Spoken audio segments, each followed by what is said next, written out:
is the food. I couldn't believe it. The Shelter Arcade Bar has food, and it's delicious. They have everything from specialty pizzas like the Angry Bird, top buffalo chicken, bacon, and banana peppers, to the Italian plumber with tomato sauce, mushrooms, green and red peppers. Oh, my mouth is watering thinking about it. They also have apps, snacks, and all sorts of good stuff. Located in Olneyville at 111 Dyke Street. I know, Dyke Street. In Providence. Let me know when he's on the line, please. Visiting the Shelter Arcade. Thank you, sweetie.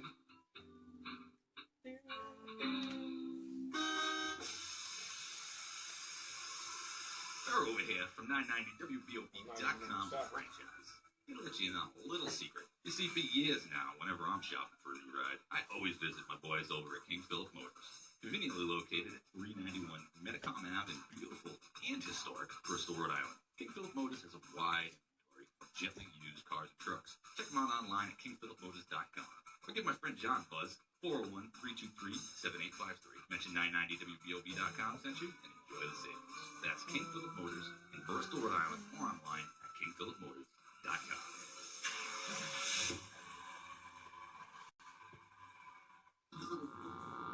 This is 990WBOB.com, the home of internet entertainment.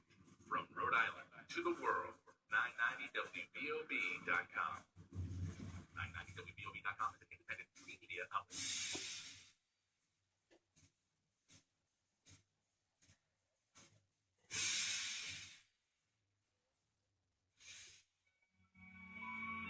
Good evening, and welcome to Demand the Truth, an hour in time designed to educate, expose injustice, and inspire action. Here is your host, Mr. Will Turbot. Thank you very much for tuning in to another worldwide episode on Renegade Radio of Demand the Truth, 990WBOB.com. Another episode, another week alongside Kevin LaPrade. Kev, how's it going, bro? Oh, man, it's a beautiful spring day in New England, brother. How you doing, Willie? Finally, yeah. A spring day in New England looks like a fall day anywhere else. It's like, it was like late 50s. We were like, oh, man, everyone was outside. People were in halter tops. It's crazy. So I'm in a good mood as well. We have a huge guest on today. It's Daniel Lacalle. He's an economist, author, professor. He's been featured on the Wall Street Journal, Bloomberg, CNBC. He's verified on Twitter, which is pretty... Financial Times. This guy's very smart. He's been inside the mainstream, and I have a bunch of questions I want to ask him about Federal Reserve, central banks. He is inside the mainstream. He is inside the mainstream, so we're going to get a good vantage point there. Yes. We're going to talk about cryptocurrencies, how geopolitics is going to affect this, and I got a couple random questions, as always. Federal Reserve. For the guests, yes, for sure. We're definitely going to be talking about that. We couldn't not talk about that. Another thing I want to talk about, too, is, even before we get the Economist on, is we have a situation where it doesn't make a difference whether it's Donald J. Trump or Barack Obama or George W. Bush or George H.W. Bush. It doesn't really make a difference, or Bill Clinton for that matter. What we've seen is the Federal Reserve continually inflating our money for over 100 years now, destroying the purchasing power and making us go broke. But it's strange because the broker most Americans get and the more impoverished the United States is, it's strange because the stock market keeps soaring and hitting record highs. And that's very strange. So how could the stock market be hitting record highs if ordinary Americans are doing worse and inflation is increasing? How is this possible? Well, our stock market's doing well because of the military-industrial complex and the Wall Street banksters that profit off that. It's not mom and pop shops, it's not small businesses, it's not people, employees for corporations like you or I, or the average farmer or person that works, with their hands. We're seeing the military-industrial complex. And as you guys all know, with Trump... They keep the economy propped up by selling these very expensive jets and weaponry and armament. That's what happens. Like, the economy would have probably been done crashed if it wasn't for all these illegitimate wars. Yeah, and that's exactly what it is. There's a lot of support to the theory that after World War II, part of the reason that the proof is in the pudding. We were in a Great Depression. What pulled us out of that was World War II, and the large corporations that would become the military-industrial complex were huge, and they still needed money. And even Dwight Eisenhower, in his farewell address, said, beware of the misplaced power of the military-industrial complex, because here's this big, out-of-control corporation, and they still want to make corporations. They still want to make money even in peacetime. So they create conflicts. And he also, Eisenhower, in his farewell address, talked about a psychological, technological elite, which is something that we've discussed. So it's not Will and Kev saying there's a psychological, technological elite. It's not Dave Rockefeller. It's not the Rothschilds. It's not Edward Bernays. It's also Dwight Eisenhower. It's also Woodrow Wilson, FDR. I mean, it's not just me, a random dude, talking about this. There are people in high places of power that themselves have admitted all this. So I wanted to discuss that. Also, something I briefly touched on last week was microchipping. And we're living in a time now where things that Kevin and I were talking about 10 years ago are now starting to happen. Everything that him and I have been talking about for a very long time now is starting to happen. Like we talked about chemtrails, how chemtrails and geoengineering and spraying aerosols, now it's happened. It's admitted. It's in the mainstream. We talked about the fact that these people have wanted to microchip the population, and now we're seeing several instances of microchipping being mainlined and mainstreamed. And what we're seeing is transistors and microchips getting smaller and smaller. There's even one that they have on the wrist. Pretty soon it's going to be in the wrist. And then we have people like Elon Musk and Ray Kurzweil and other elite billionaires talking about in our lifetimes, in their lifetimes. And like I've said on the show before, these people are older than us. And they're saying in their lifetimes, man will merge with machines. Just a couple weeks ago, Elon Musk, head of Tesla and SpaceX, actually says, we're going to merge with robots or else. This is truly one of the greatest things about like the thing that we do, our show, is we go with the words that come out of these people's mouths or what they write down. Like that's this show is based on truth and facts. Like this isn't like something that we're just pulling out of our.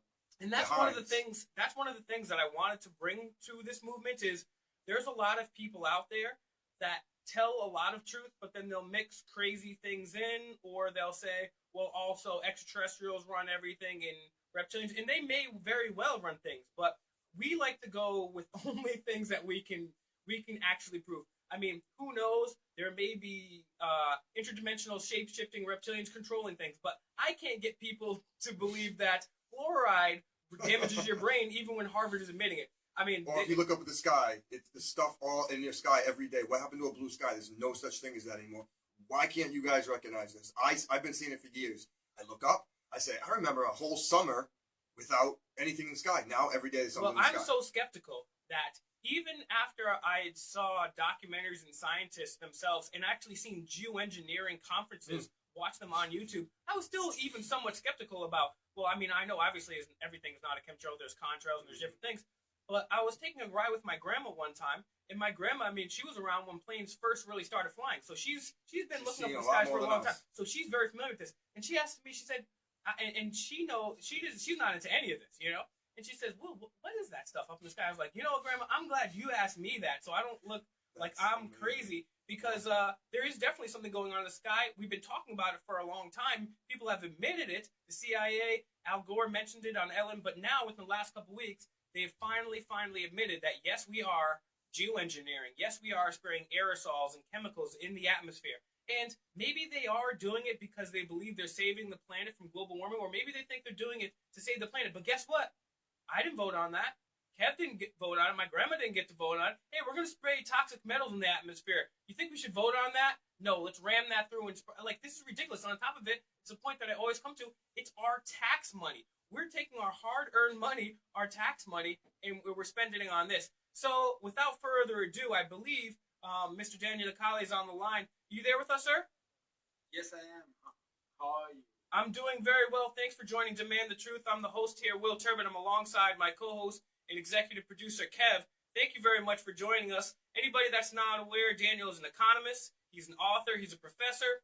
He's been featured on Wall Street Journal, Bloomberg, CNBC. This guy is very accredited, legitimate. It's going to be interesting to pick his brain here. But for anybody that doesn't know you, why don't you tell the audience about not only who you are now, but your journey and how you got to where you are now?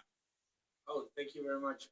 Yes, I started as an economist, and I started working first in the oil industry. Then I moved along to the investment banking world, and after that, I worked in the U.S. in a hedge fund, a well-known hedge fund, Citadel, then at PIMCO, and then I started to develop my career as an economist. So I wrote a few books, two of them in the United States, Life in the Financial Markets and The Energy World is Flat. And now I'm on into my third one, which is called Escape from the Central Bank Trap, which will be available in a couple of months. So, in essence, I've gone from industry to investment banking to fund management, then to basically divulging and talking about economy at a global scale. That's awesome. So starting with your first book, why don't you give them a brief overview about your first book, your second book, and then a preview of your third book? Excellent.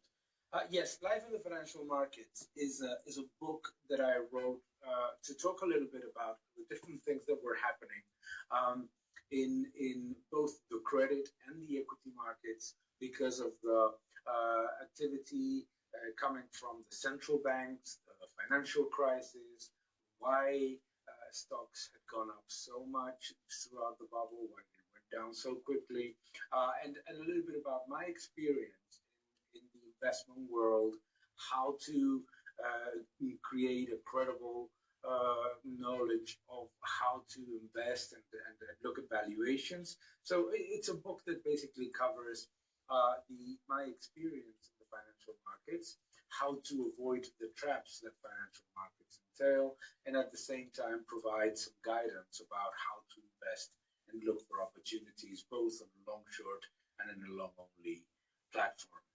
The Energy World is Flat, that was published afterwards, was a book that Mr. Diego Barilla and I wrote because we both saw what was coming in terms of the revolution in energy that was started with the energy revolution in the U.S.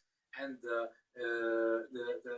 move towards energy independence. So what the book basically does is debunk peak oil myths, debunk the view that the United States is going to be perennially a massive importer of oil and gas.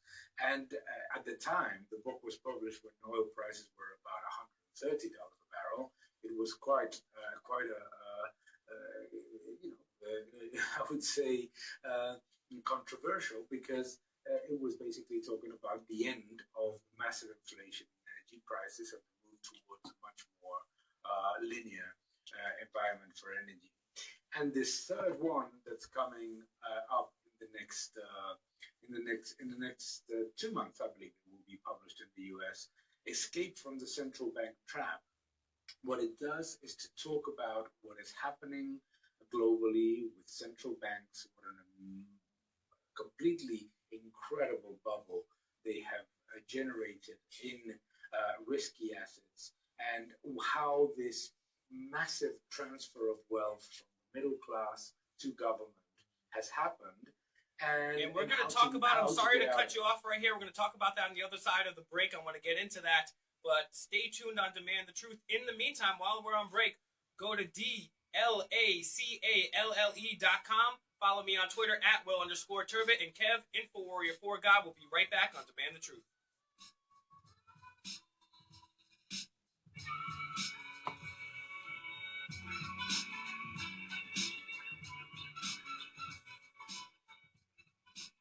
For all of your plumbing and heating needs in the Ocean State, you need to make only one call. 401-297-1844 for Econ Electrical. Founded in 2012, our company is based on the belief that our customers' needs are of the utmost importance. We are dedicated to providing quality work in a timely manner. Econ Electrical, your one-stop service call for residential, pools and spas, PV modules, commercial, service upgrades, and generator backup. Call Econ Electrical today for your free quote. 401-297-1844. Mention 990WBOB.com sent you and enjoy the savings. That's Econ Electrical. 401-297-1844.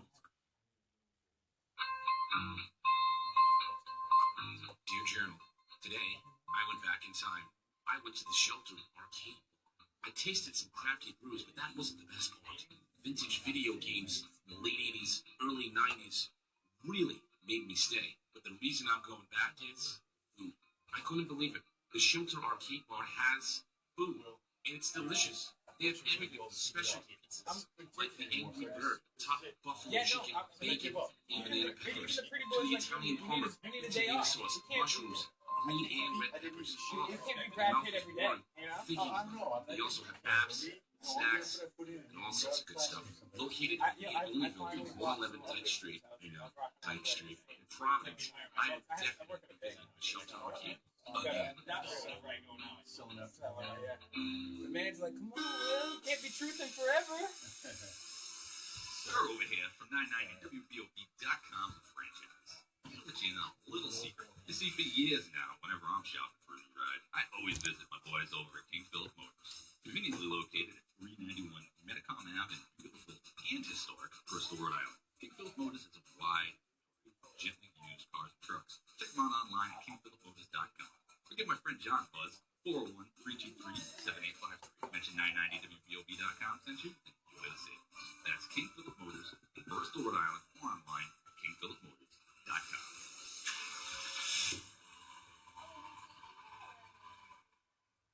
It's the return of Clash of the Titans. 990 WBOB puts social media antagonists head-to-head in the debate-style format to find out who is the Internet Titan and who is the lonely troll. Join us Wednesday, April 19th at 9 p.m. as Clash of the Titans returns with two big debates, including attorney-at-law Michael Gardner, battle 990 WBOB editor and social media menace Kevin Aher, plus the self-proclaimed Internet super troll JT3 locks one the massive former Cameron Hall. All this and more, Wednesday, April 19th, beginning at 9 p.m. Join us as 990 WBOB continues to celebrate 10 years of broadcasting and entertainment with a special 2-hour Dan Bidandi live, followed by the all-new Clash of the Internet Titans, only on 990 Oh, yeah. WBOB. I think I'm debating about this jam.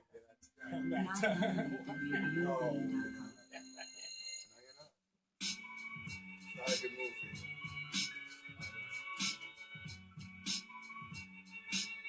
Welcome back to Demand the Truth on Renegade Radio 990WBOB.com. We have Daniel Lacalle on the line with us. He was just getting into his third book that's coming out about central banks. Central banking is something that's very interesting to me. Before we get right back to him, I want to give a shout out to Scott. We did a live video earlier today with my boy Joe from Community Response and the Open Minds Alliance, and we were diagnosing some of the occult symbolism that we're seeing in one of the churches in Providence, replete with Templar symbolism, swastikas, and a whole bunch of other oddities. So check that video out. Big shouts out to Scott for putting me onto that. But right before the break, we were asking Daniel about his third book. So can you start over and describe your third book again, please, sir? Sure, thank you. Well, the idea of escape from the central bank trap, which is the name of the book, is to explain what has happened in terms of monetary policy, what central banks have been doing in the last 10 years, and how that has affected the middle class, how that has affected economies. Global debt has gone through the roof. At the same time, productivity and wages have not gone up.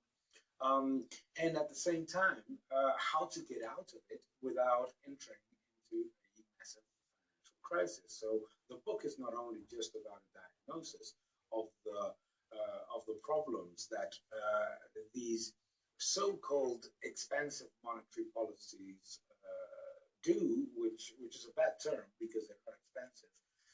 They're expensive, but not expansive.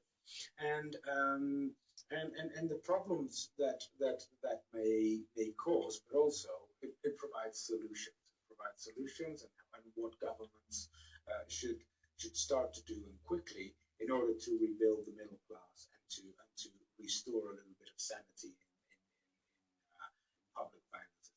Well, that segues perfectly into my next question, which is these central banks here, anybody that's even somewhat familiar with my show here and what we do with Kevin at Demand the Truth, you should be well versed in the idea that the Federal Reserve here in the United States is illegal, unconstitutional, goes directly against Article 1, Section 8 of the Constitution, and has been inflating our currency over 90% since we've had it. So we're at a point where they can't keep printing money out of thin air forever. We can't keep printing checks that we can't cash in. So you're talking about some of these solutions.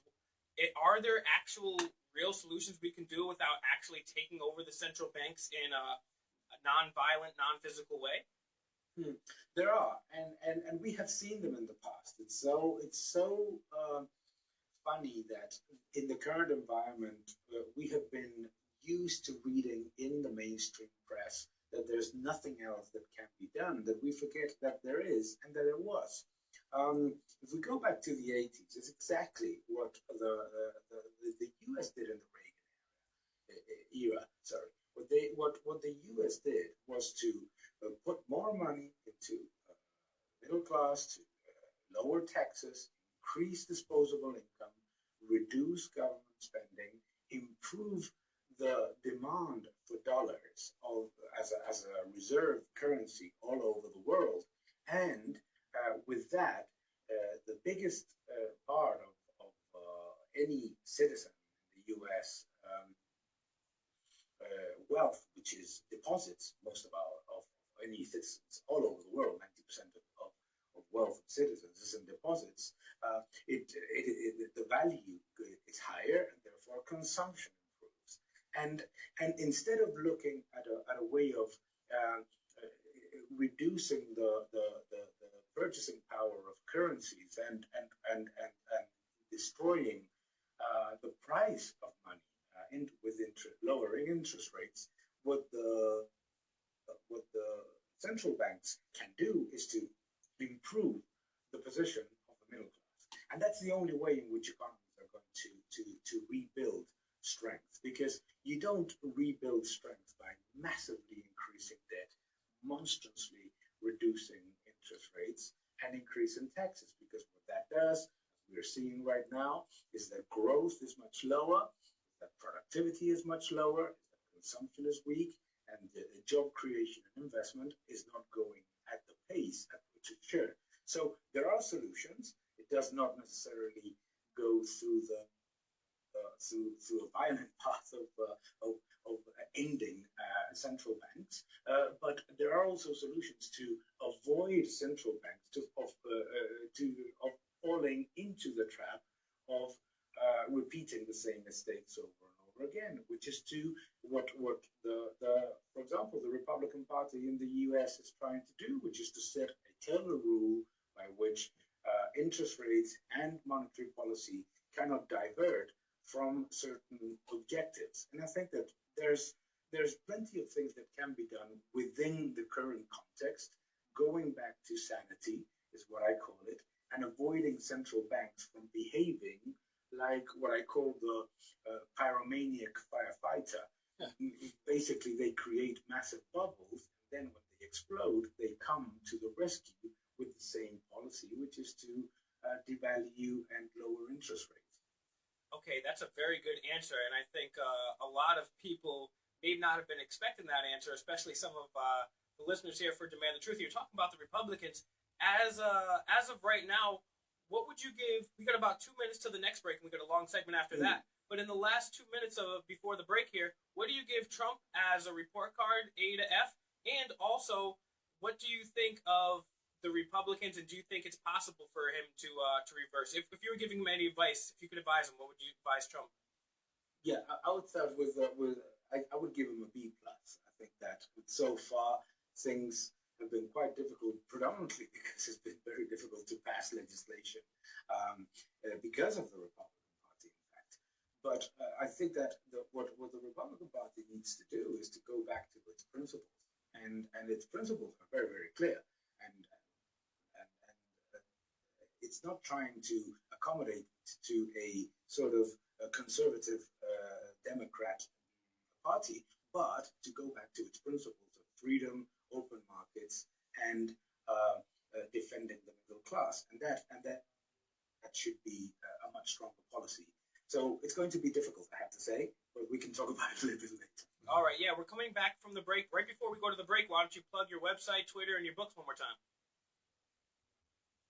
Yes, it's the Twitter account is at @Lacalle /IA, And in the books are Life in the Financial Markets, The Energy World is Black, and Escape from the Central Bank Trap. All right, make sure you check that out. Check us out, Demand the Truth on YouTube, YouTube.com/Demand the Truth. Follow me at Twitter at Will_Turbot. Follow Kev, InfoWarrior, the number 4 God, and we'll be right back. Long segment coming up.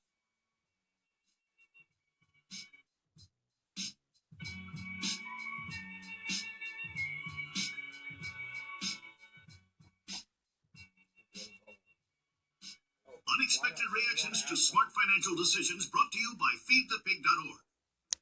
Well, I finally did it. I improved my credit score. You're kidding, right? No. How are we supposed to be the bad boys of electrosynth pop if you're out there being responsible? The band is about to be discovered. This is our year. Yeah, you've been saying that for a while now. You think anyone in the Rock and Roll Hall of Fame is worried about their credit score? I never really thought. Of course they weren't. Rock stars aren't supposed to think about that kind of stuff. We're supposed to think about how many guitars we've smashed, write aggressively sensitive power ballads, start questionable fashion trends, tragically break up and blame creative differences. I thought maybe it was time to take control of my finances, you know, and start using a budget. I knew you would like those. A budget?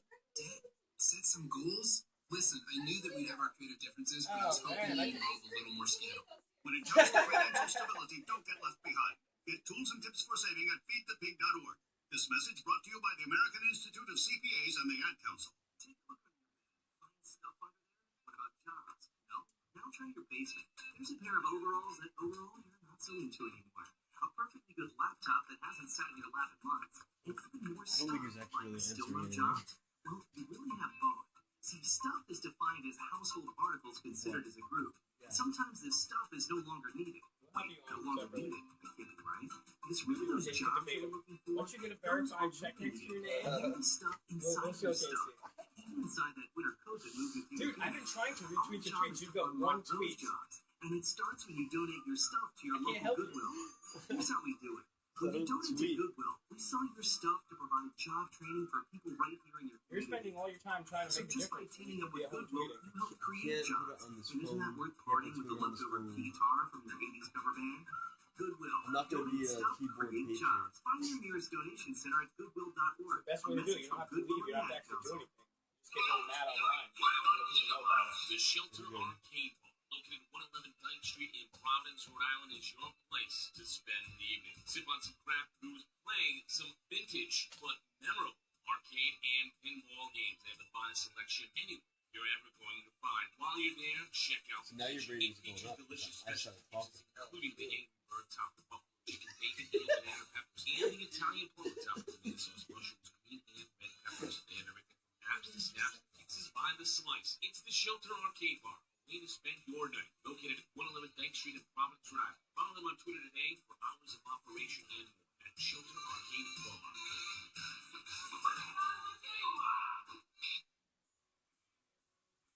We hate everybody's opinion, but by the end of the show, we hate our own opinion.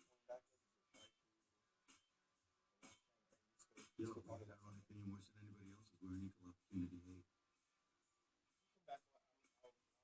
990WBOB.com. Yeah, roll over and go to sleep. Sometimes, Light up a cigarette. No, Bob. I took my brother's jersey off. You're listening I to just wanted to wear this one. 990WBOB.com, Renegade Radio.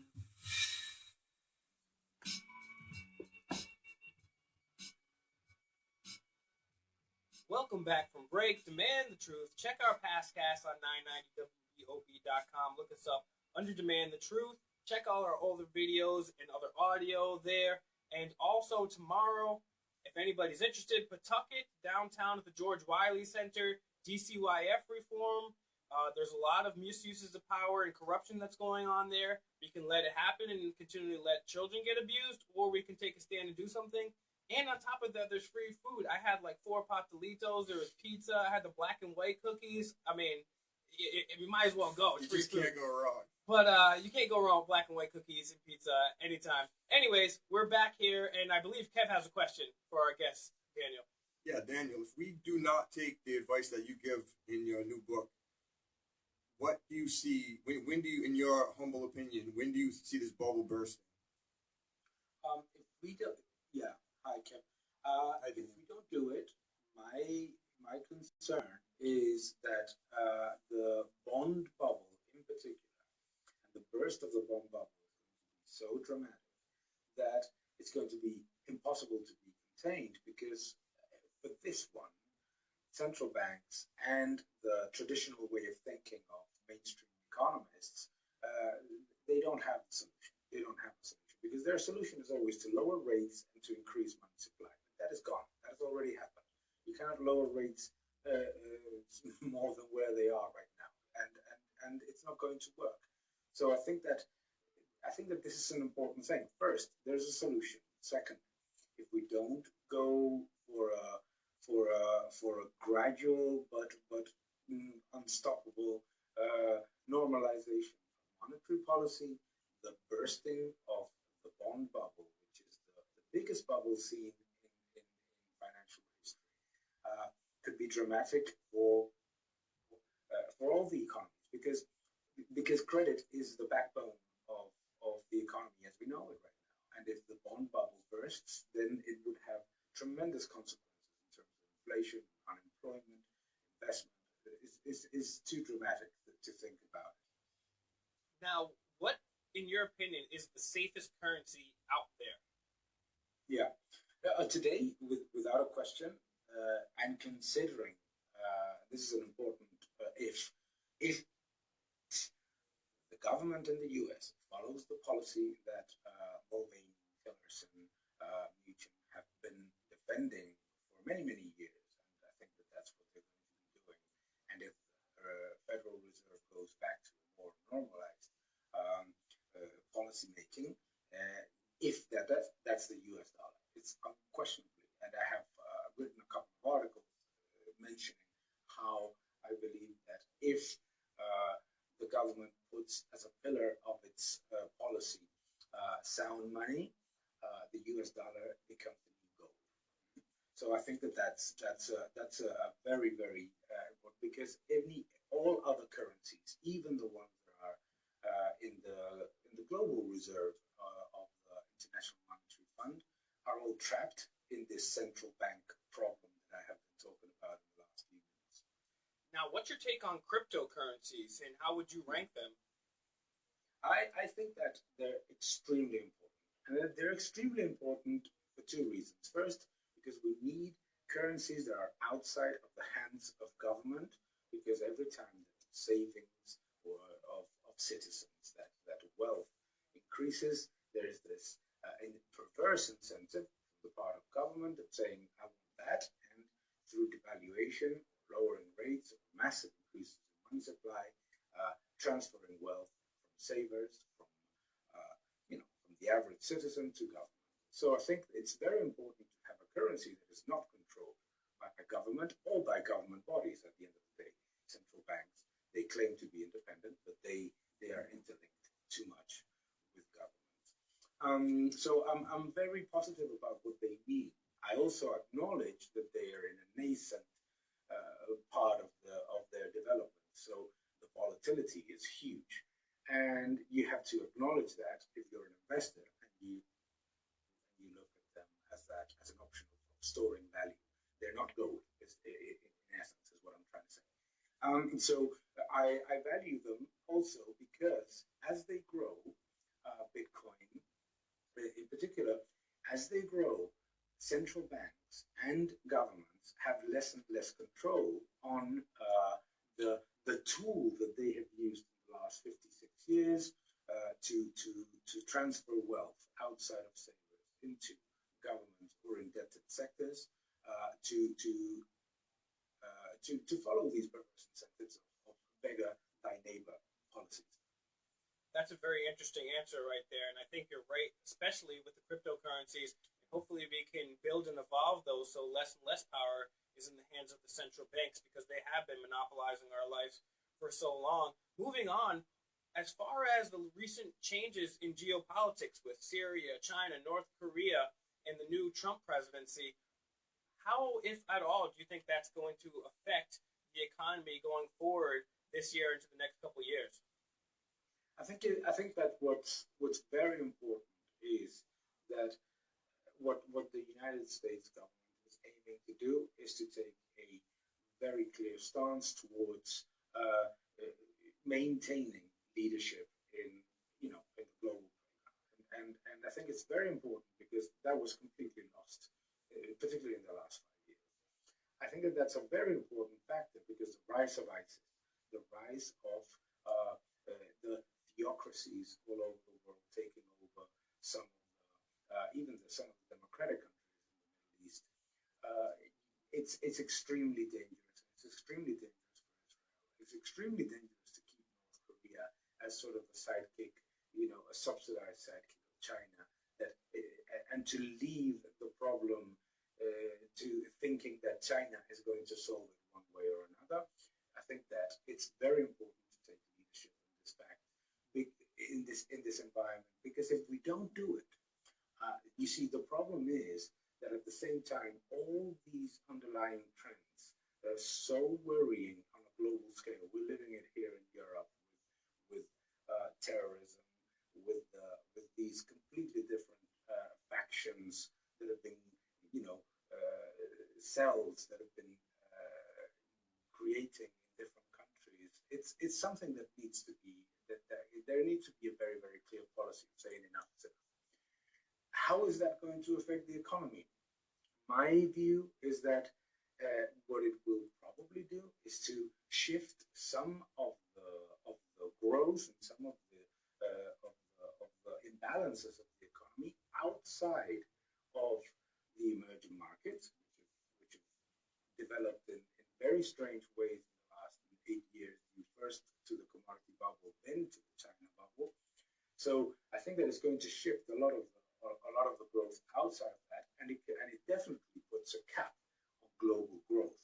So that's why it's so important that governments in developed nations pay more attention to inside their borders rather than aiming at helping or subsidizing the growth of emerging markets. Well, yeah, you definitely have to take care of home first and get your own house in order before you start helping other people. You're listening to Demand the Truth, Daniel Cal with Will Turbid, your host, Kevin LaPrade, co-host, executive producer here at 990WBOB.com. We're talking about central banking, economy. We're here. And another question I wanted to ask you, Daniel, also is the Rothschild family has been the largest banking family for the last couple hundred years at this point. What role do they play? How prominent are they? And what effect do they have on the global currency at this time? It's been incredibly important. It's been massive. It's been probably, as you pointed out, one of the driving factors of the development of the banking system that is now in its fading out phase. But also in the globalist movement. So I think that what we are seeing right now is a reaction to the fading out of those trends that have been prevalent, particularly in the last 55 years. And I think that that's where governments need to pay more attention, and governments need to be extremely aware of the risks of kicking the can further, because kicking the can further is what we have been doing for the last 50 years, and more so in the last 8 to 9 years. If you look globally, debt has ballooned to about 225% of GDP. The banking system all over the world is too indebted. The imbalances are way too high, and at the same time, the traditional tools of banking, of lowering interest rates and devaluing the currency are not working anymore. We have the example in Japan, which has been stagnant for 2 decades. So I think that it's very, very important to understand that all those families, all that mentality is the past. Is the past. But the world now is global, which doesn't mean that you have to defend globalism. Global is great. Global is great. We trade with each other. We have great business opportunities all over the world. It's fantastic. Globalism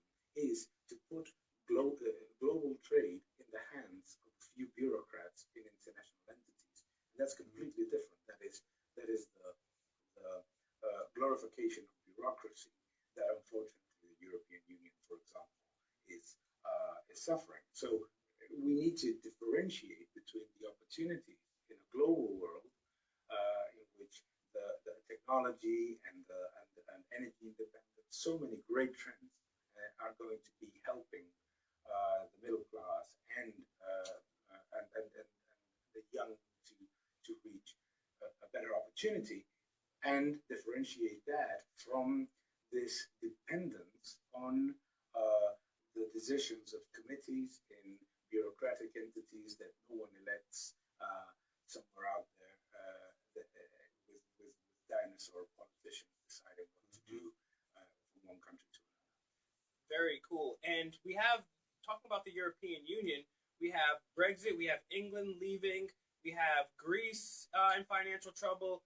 We have a lot of other countries, and it looks like Germany's been bearing the burden financially of the European Union. In your opinion, what is the future of the European Union, both economically and otherwise? Well, the future of the European Union can be very bright if it takes away from the recipe what Brussels calls the more Europe, which means more bureaucracy. Unfortunately, the European Union is forgetting all the great things about having many countries trading together and getting the best out of each other to becoming. I remember that ex-Vice President Dick Cheney said to me once that the problem of the European Union was that it was created with 27 Washingtons, and that's the problem. Is there's too much bureaucracy, too much interventionism, and companies are not able to thrive. Families have the highest tax burden in history, so that needs to change. And keep the good, which is what it was created for, which was first peace, very important in Europe. Second, economic powerhouse that trades with each other and gets the best out of each country. But forgetting this thing about everybody doing the same thing all the time, because that is what is not working. And I think that is not fair for Germany, as you said very well. It's been carrying the weight of the whole European Union for the past 8 years. And it's not fair either for countries that could find alternative ways of developing their economy, like, for example, Greece, which unfortunately was the victim of making an economy looking too much like France. Yes, totally agree. Germany is having the weight load, but there's nothing wrong with having free trade in countries trading with each other freely. But the problem is when you get bureaucrats that are unelected and making decisions on account of people that have no say in it whatsoever. That's a terrible thing. And I'm also very glad to hear that you had a conversation with Dick Cheney in her life to talk about it. So that's very positive. Also, we're coming up on a final break right now. In the meantime, go to DLACALLE.com. Check out his website. Check out his books. Buy him. Go to Demand the Truth on YouTube at Will_Turbot at InfoWarrior for God. We'll be right back with the final segment, Demand the Truth, Daniel Cow.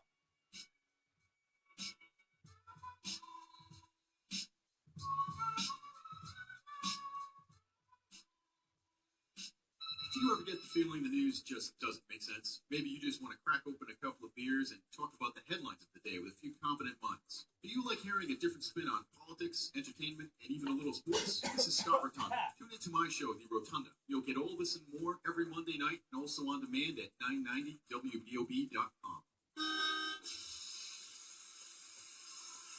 They're over here from 990WBOB.com, the franchise.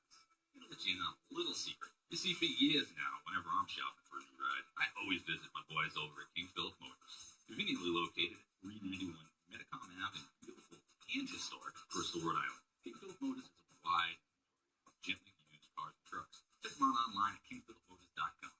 Or give my friend John Buzz, 401-323-7853. Mention 990WBOB.com sent you, and enjoy the savings. That's King Philip Motors in Bristol, Rhode Island, or online at KingPhilipMotors.com.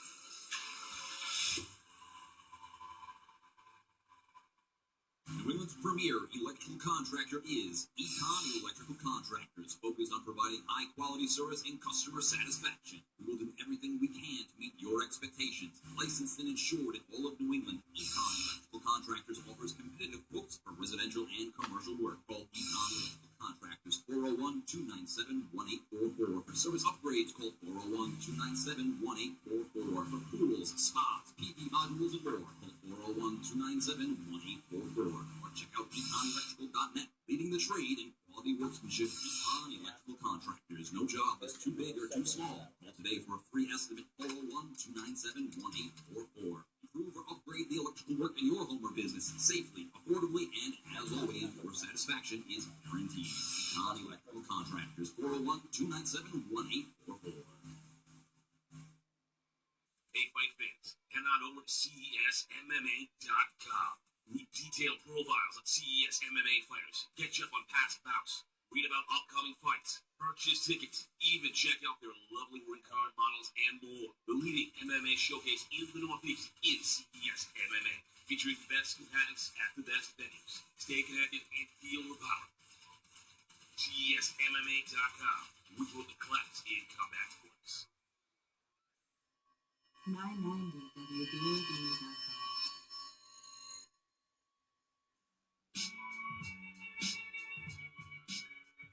Welcome back to the final segment of Demand the Truth. We'll be here live next 7 p.m. Eastern, Monday, with David Trimmer. I'm going to be debating him about 9/11 live in studio. I'm going to be owning him, so make sure you check that. I'm going to get all riled up for that one. It's going to be awesome. I can't Also, wait. Am I going to be the moderator of this? I don't know if there's going to be any moderating me when it comes to 9/11 at all. We've had founder of Scholars for 9/11 Truth, James Fetcher, PhD, on. We're on the line right now with Daniel Lacalle. He's also a PhD. He's an economist and author. We've been talking about books, Bitcoin, and central banks and solutions, which is very important. That's why I wanted to have him on, because he also talks about solutions.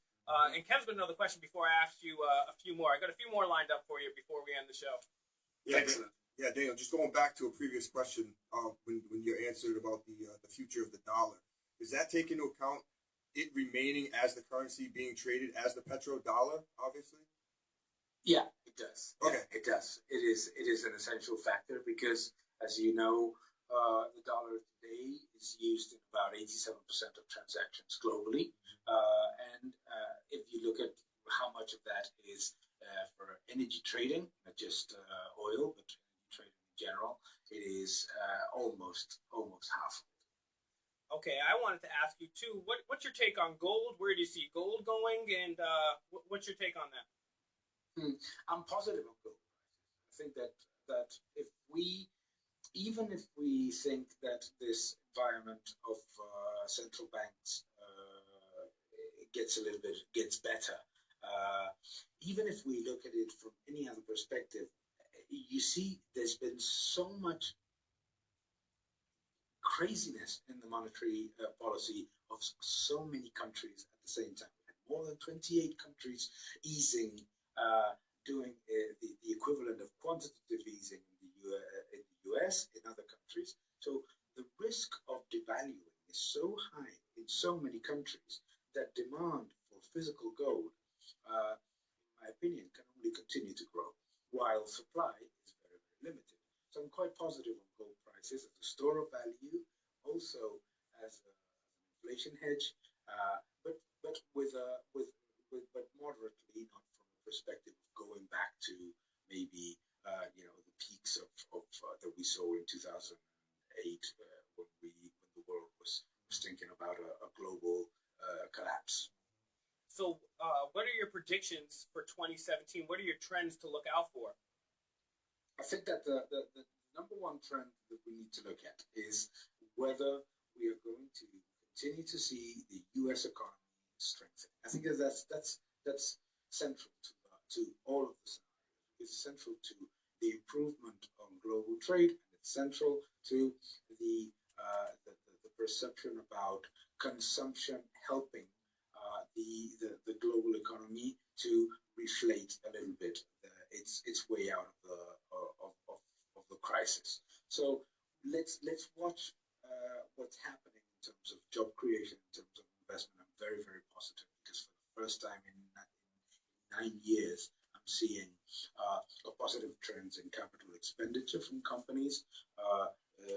Let's see wages. This is very, very important. Wages have been stagnant for the past 8 years, and in real terms, that is inflation adjusted, even worse. So that's something that we need to pay a lot of attention to. We have to pay attention to this what is happening in the world in terms of security. I think that this is a very, very important factor that is completely overlooked by economists today. But if security concerns continue to increase all over the developed countries, that definitely will have an impact in terms of economic growth. And China. Let's watch China, because China, to me, is the most dangerous economic situation right now. If they are unable to contain the problem that they have with shadow banking, with debt, and with their internal bubble, it can create wave effects into the rest of the world. So I would pay attention to security, China, and the strengthening of the U.S. economy as the main drivers. Thank you. And if you were somebody, I know you don't give financial advice, but if you were somebody that had between $1,000 and $10,000, well, how would you spend those funds hypothetically? I would put, if I were looking at long term, I would put definitely some money into U.S. companies that are 100% based their revenues in the U.S. To capture that trend of strengthening of the U.S. economy and improvement of capital expenditure. And I would put part of it in maybe put half of it in gold and cryptocurrency. All right. Now I wanted to ask you if you could reach into your crystal ball and envision me and picture me the future. How does the future look, not just in the United States, but globally in the next 5 to 10 years? What are we looking at happening? I think that what we're looking at, unfortunately, is a sustained period of low growth, low inflation, and high debt. I think that the imbalances created in the last 10 years weigh too much on the economy. And in the next 5 to 10 years, I think we will see smaller and shorter crises. So we will see some crises in some countries, but not to the extent of what we saw maybe in 2008 or in 1991. But I think that we should be aware at least of the fact that the trend is basically flat. We will see that the growth cycles are shorter, and crises are also shorter but more, let's say, separated in time. So I think that we would be looking at a period of low growth, low inflation, high debt, at least for 5, 6, 7 years. All right, thank you very much. We're wrapping up the show here. Why don't you again promote your books, your Amazon page, your Twitter, your website for the audience so they can go and support you? Thank you so much. My books, Life in the Financial Markets, The Energy World is Flat is the second one, and the new one is Escape from the Central Bank Trap.